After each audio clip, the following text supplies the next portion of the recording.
Welcome to math care channel. আশা করি তোমরা সকলেই ভালো আছো। আজকে আরেকটি নতুন ভিডিও নিয়ে হাজির হয়েছি। নবম শ্রেণীর অধ্যায় 2 যে সূচকের নিয়মাবলী, এই নিয়মাবলী সম্পর্কে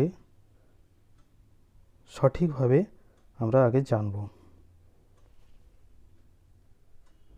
দেখো, এই যে কোষে দেখি 2-এর এই অঙ্কগুলির সমাধান করতে গেলে সূচকের কতগুলি প্রাথমিক ধারণা সম্পর্কে জানতে হয়, অর্থাৎ যেগুলিকে আমরা বলি সূত্র বা সূচকের নিয়মাবলী, সেগুলি সম্পর্কে আজকে বিস্তারিতভাবে জানব।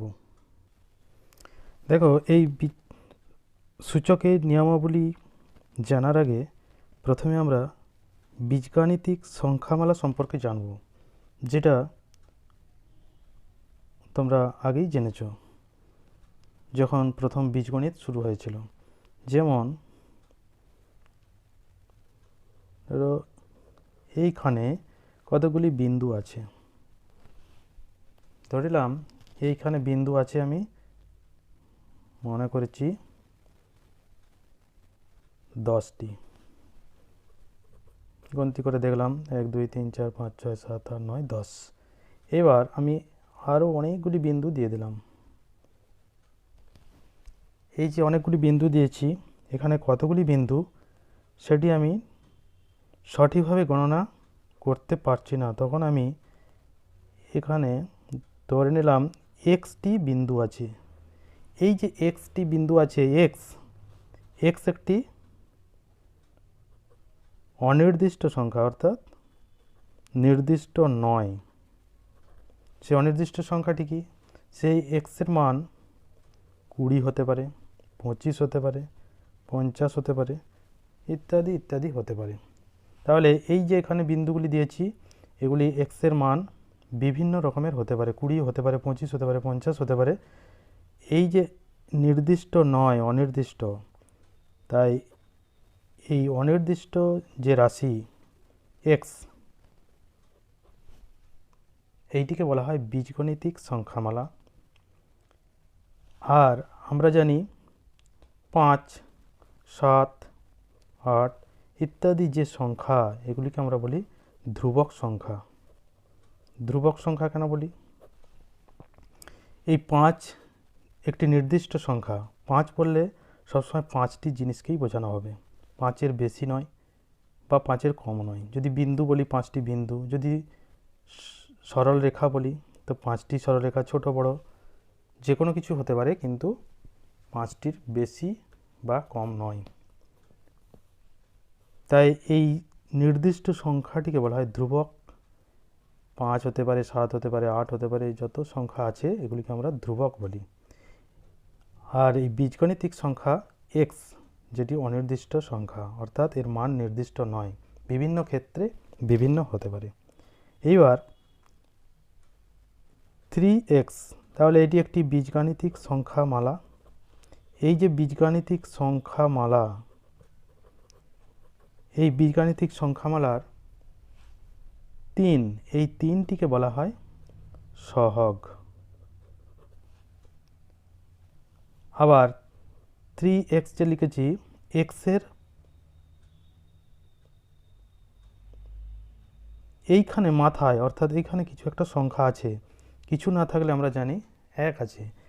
এবার যদি থাকে 5x square, 10x two the power 5, এই যে মাথায় সংখ্যাটি দেখতে পেলাম 2, 5, 1, এই 1, 2, 5, এই যে মাথার সংখ্যা, এইগুলিকে আমরা বলবো সূচক বা ঘাত। তাহলে এক্স টু দি পাওয়ার, অর্থাৎ এক্সের পাওয়ারে যদি কোনো সংখ্যা থাকে 3, এইটিকে আমরা বলছি সূচক। এক্সটিকে বলা হয় নিধান, ইংরেজিতে বলে বেস, বাংলায় বলে নিধান। এবং এই পাওয়ার সূচকটিকে বলে, সূচকের সংখ্যাটিকে ইংরেজিতে বলে পাওয়ার। এই পাওয়ার বা সূচক, এই সূচকের নিয়মাবলী, অর্থাৎ সূচকের অঙ্কগুলি কিভাবে আমরা সমাধান করব সহজে, সেই সম্পর্কে আজকে জানব। যেমন দেখো, প্রথম হচ্ছে x to the power m into x to the power n, অর্থাৎ দুটি বীজগাণিতিক সংখ্যামালা আছে তাদের গুণফল। এইখানে আছে x to the power m into x to the power n. এটাকে আমরা কীভাবে সরল করব? X to the power m plus n, অর্থাৎ সূচকের সংখ্যাগুলি যোগ হয়ে যাবে এবং বেস যেহেতু একই, বেসটি একটিই থাকবে। বেস যদি আলাদা হয়, অর্থাৎ যদি এরকম হয় x to the power m into y to the power n, তাহলে কিন্তু এটা x y whole to the power m plus n এরকম কিন্তু লেখা যাবে না, এটা ভুল। তাহলে x to the power m into x to the power n যদি হয়, বেস বা নিধান যদি একই হয়, সূচকের সংখ্যাগুলি যোগ করে দেব, বেসটি একই থাকবে। তাহলে এইটি আমরা একটি সূত্র পেলাম সূচকের, যে x to the power m into x to the power n যদি থাকে, তাহলে তাকে x to the power m plus n, অর্থাৎ একটি বেসে লিখতে পারলাম। তারপর যদি থাকে x to the power m ভাজিত x to the power n, তখন কি করব? সেক্ষেত্রে আসবে x to the power m minus n, যখন এম গ্রেটার দেন এন, অর্থাৎ এম এর মান এনের থেকে যদি বড় হয় তাহলে হবে x to the power m minus n, অর্থাৎ বেসটা একই থাকবে, সূচকের সংখ্যাগুলি বিয়োগ হয়ে গেল। যদি এন এর মান এম এর থেকে বড় হয় তখন কি হবে? তখন হবে 1/x to the power n minus m, যখন এন গ্রেটার দেন এম এবং প্রত্যেক ক্ষেত্রেই এক্স নট ইকুয়ালস টু 0, অর্থাৎ এক্সের মান 0 হবে না। তাহলে x to the power m ভাজিত x to the power n যদি হয়, এই সূত্র ধরে আমরা সূচকের অঙ্কগুলি সমাধান করতে পারবো সহজেই। এইবার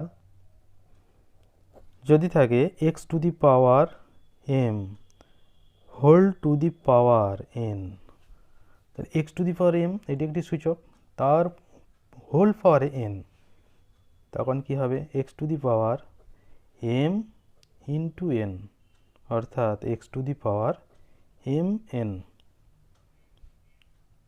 পাওয়ারে ব্র্যাকেট খুলে দিলে পাওয়ারে এই পাওয়ারে গুণ হয়ে যাবে, তাহলে x to the power m into x to the power n. যদি একটা উদাহরণ বলি, 2 to the power 3 whole to the power 2, কি আসবে? 2 টু দি পাওয়ার 3 ইন্টু 2, অর্থাৎ 2 to the power 6।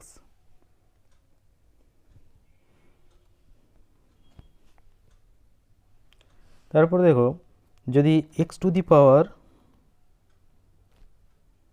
X y whole to the power m থাকে, সেক্ষেত্রে কী করব? সমান x to the power m into y to the power m, অর্থাৎ এক্সের পাওয়ার এম ওয়াইয়ের পাওয়ার এম আলাদা আলাদাভাবে ভেঙে দিতে পারলাম।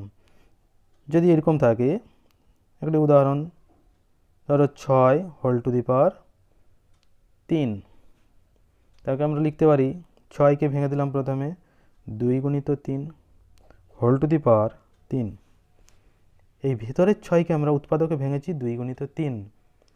এবার এই সূত্রে যদি লিখি তাহলে হবে 2 to the power 3 into 3 to the power 3।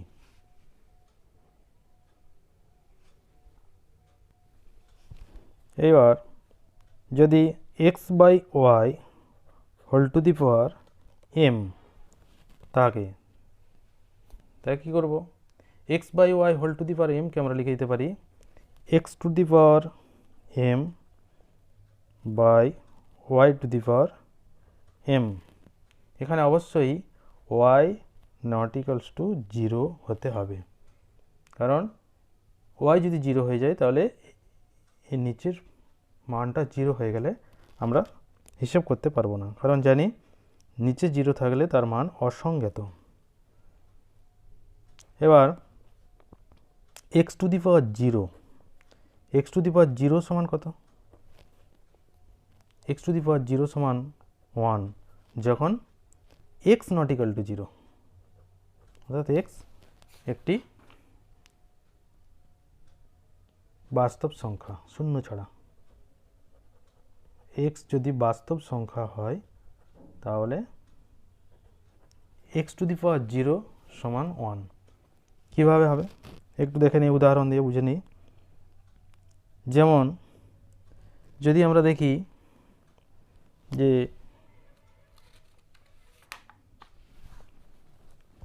3 to the power 5 ভাজিত 3 টু দি পাওয়ার 5, তাহলে সূচকের সূত্র থেকে আমরা জানি 3 টু দি পাওয়ার 5 ভাজিত 3 টু দি পাওয়ার 5 সমান 3 টু দি পাওয়ার 5 মাইনাস 5 সমান, তাকে লিখতে পারি 3 টু দি পাওয়ার 5 মাইনাস 5, তাকে লিখতে পারি 3 to the power 5 by 3 to the power 5। আবার একে লিখতে পারি 3 into 3 into 3 into 3 into 3 into 3, অর্থাৎ 5টি 3-এর গুণফল, আর নিচেরটিতেও পাবো 5টি 3-এর গুণফল। ঠিক আছে, তাহলে 3 3 সব কেটে গেল, কেটে গেলে কী থাকে 1। তাহলে এই যে 3 টু দি পাওয়ার 5 মাইনাস 5, তাকে যদি আমি এখানে সরল করে দিই কত আসবে 3 টু দি পাওয়ার 0। তাহলে 3 টু দি পাওয়ার 0 সমান কত পেলাম 1। তাহলে একইভাবে যদি এক্স টু দি পাওয়ার 0 লিখি, এক্স টু দি পাওয়ার 0 আরেকটি দেখি সরল করে, এক্স টু দি পাওয়ার 0কে আমি লিখতে পারি x to the power 2 minus 2, x to the power 2 minus 2 একে আমরা লিখতে পারি এক্স টু দি পাওয়ার 2 ভাজিত এক্স টু দি পাওয়ার 2, কারণ সূত্রটা জেনেছিলাম x to the power m ভাজিত x to the power n সমান ছিল x to the power m minus n যখন m গ্রেটার দেন n, বা n গ্রেটার দেন m হলে x to the power n minus m। এখানে যেহেতু দুটি সূচকের পাওয়ারে একই সংখ্যা, তাহলে m মাইনাস n এটাই লিখি।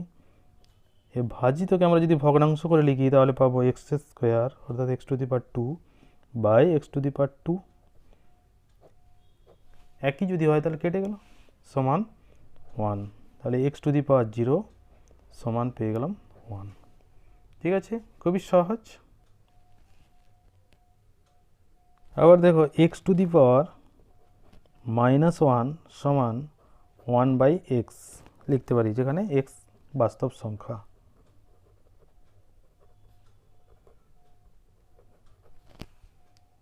কীভাবে একটি উদাহরণ দিয়ে দেখে নিই, অর্থাৎ প্রমাণটা করে নেব।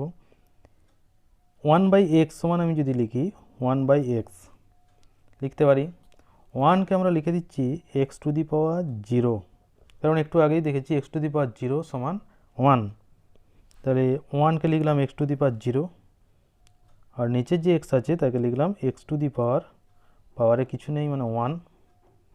এইবার আমরা ভাগের নিয়মে যদি করি এক্স টু দি পাওয়ার 0 ভাজিত এক্স টু দি পাওয়ার 1 সমান x to the power 0 minus 1।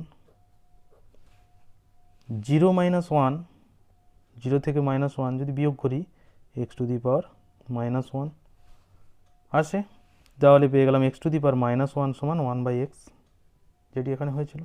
তাহলে পেয়ে গেলাম x to the power minus 1 সমান 1 বাই এক্স। এটাকে আমরা লিখতে পারি অতএব x to the power minus 1 সমান 1 বাই এক্স।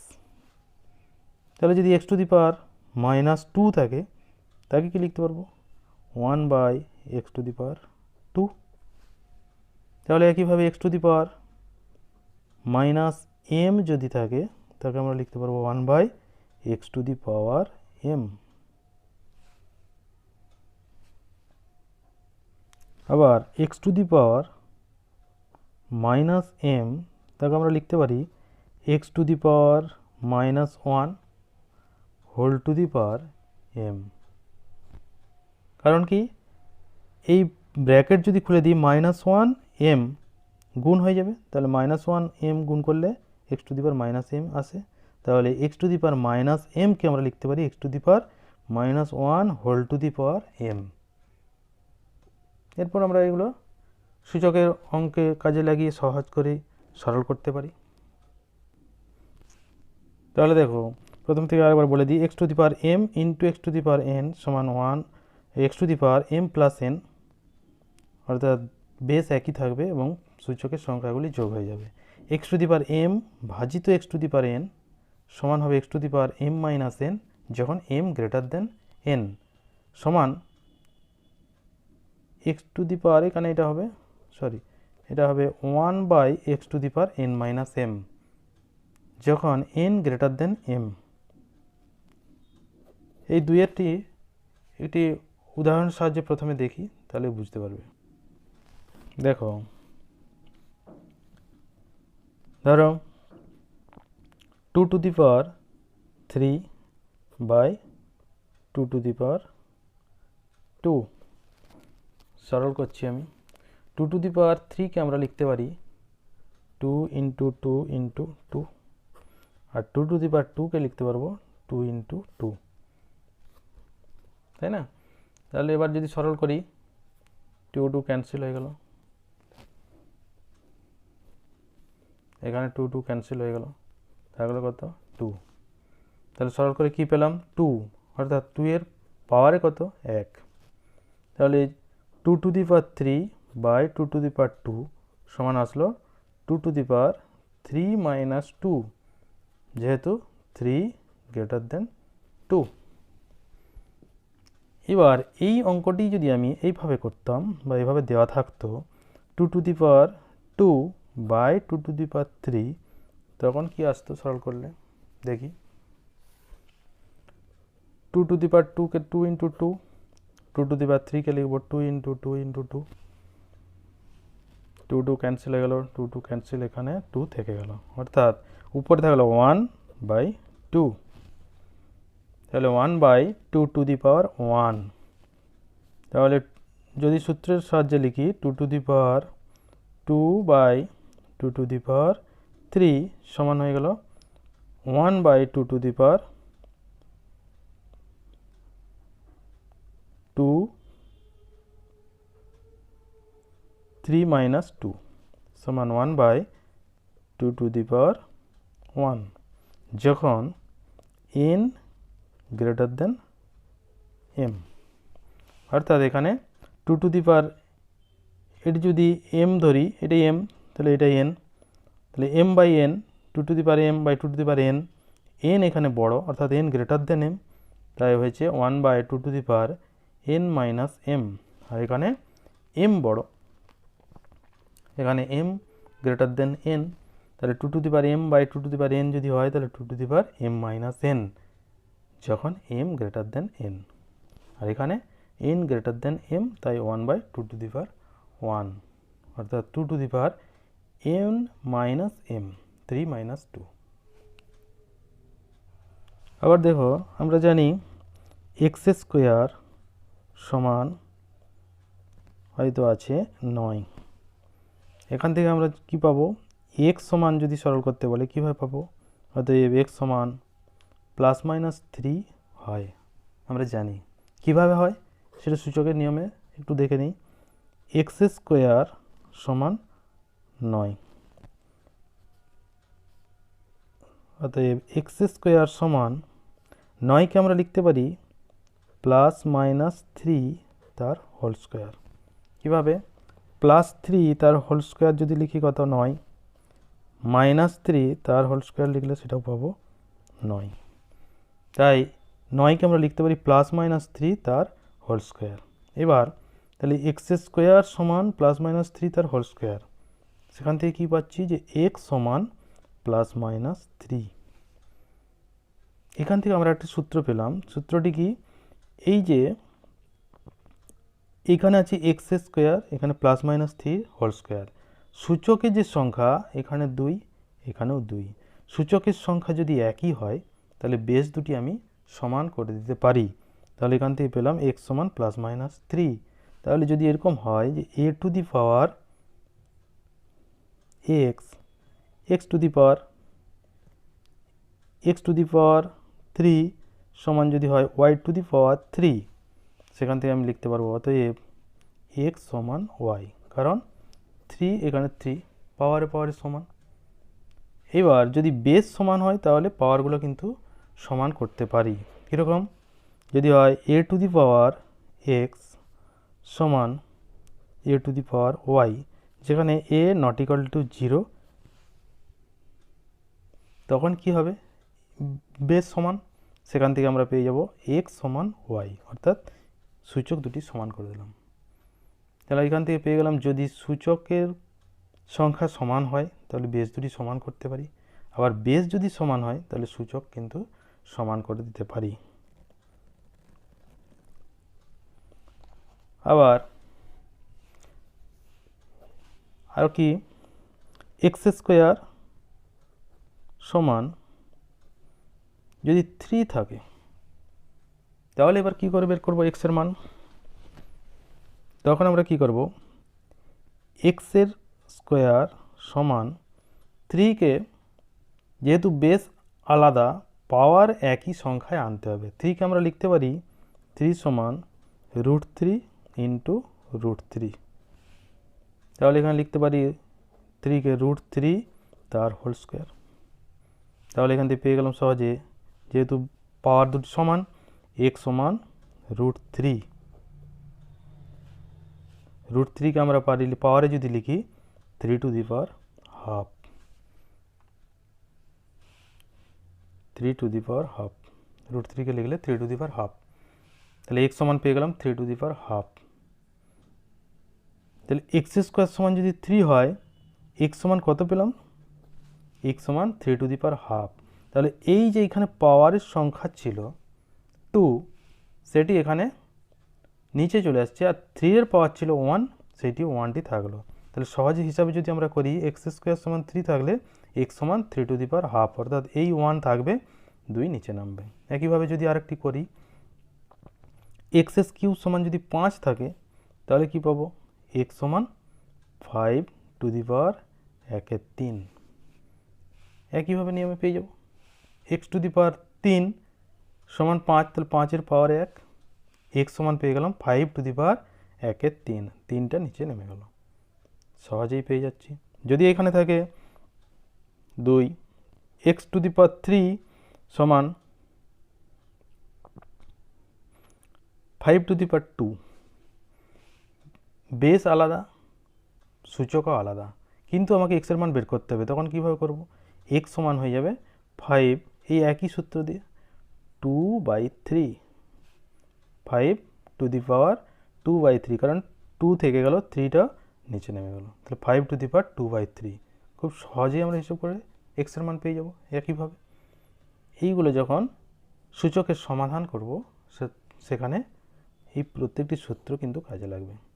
এই সমস্ত সূত্র দিয়ে সূচকের যে কোষে দেখি 2 এর অঙ্কগুলি আছে, সেগুলি আমরা সহজেই সরল করতে পারবো।